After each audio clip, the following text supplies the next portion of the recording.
హనుమంతుడు ఆగ్రహమునగాంచే ఇది ఒక విఘ్నము కాబోలునని వారధి పడద్రోసే పురము చేగిరిని పర్వత శ్రేష్ఠుడా పోటున కృంగే పవన తనయుని బలముగని పొంగే తిరిగి నిలిచే హనుమంతుని పిలిచే తన శిఖరముపై నరుని రూపమై శ్రీ హనుమాను గురుదేవులు నాయద పలికిన సీతారామ కథనే పలికెద సీతారామ కథ.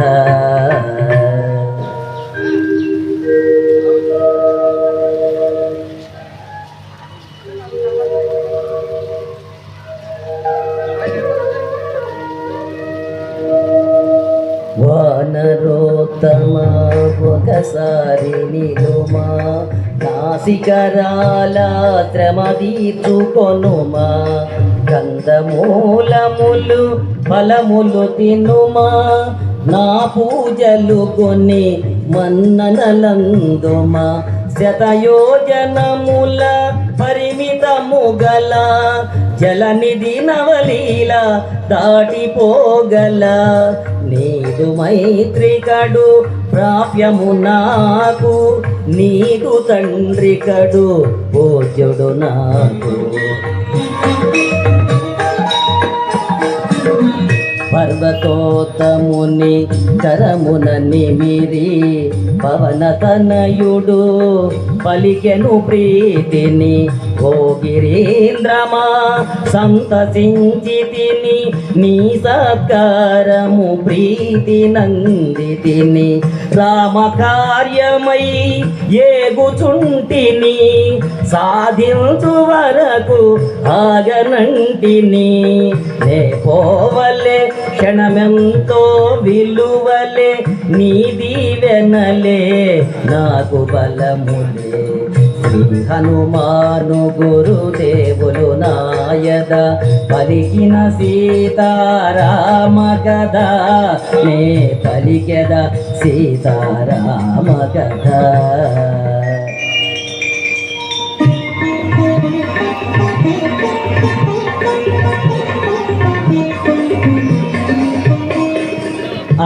అనాయాసముగా అంబర వీధిని పయనము చేసెడు పవన కుమారుని ఇంద్రాదులు మహర్షులు సిద్ధులు పులకాంకితులై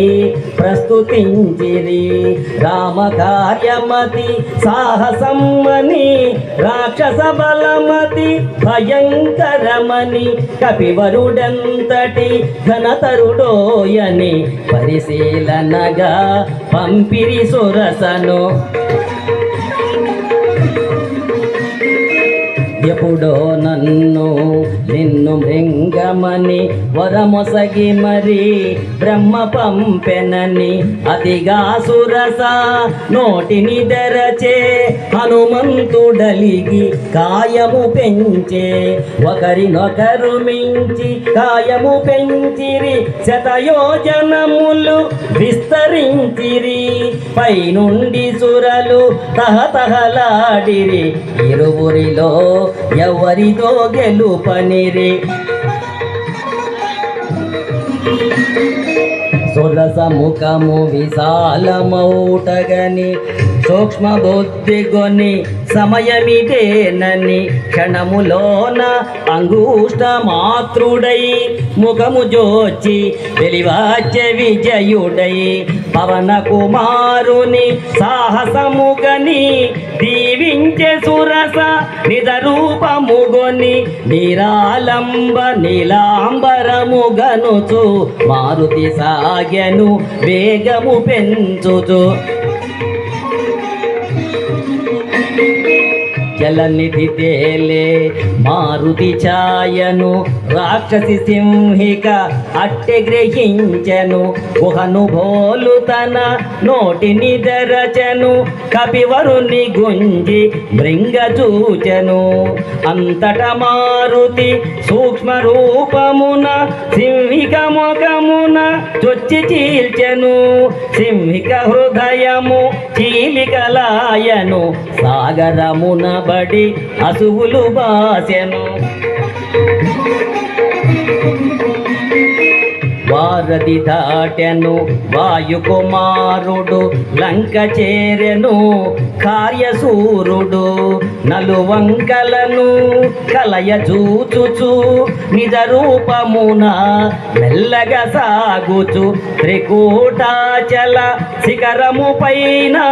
విశ్వకర్మ వినిర్మితమైన స్వర్గపురముతో సమానమైన లంకాపురమును మారుతిగాంచెను శ్రీ హనుమాను గురుదేవులు నాయద పలికిన సీతారామ కథ నే పలికెద సీతారామ కథ.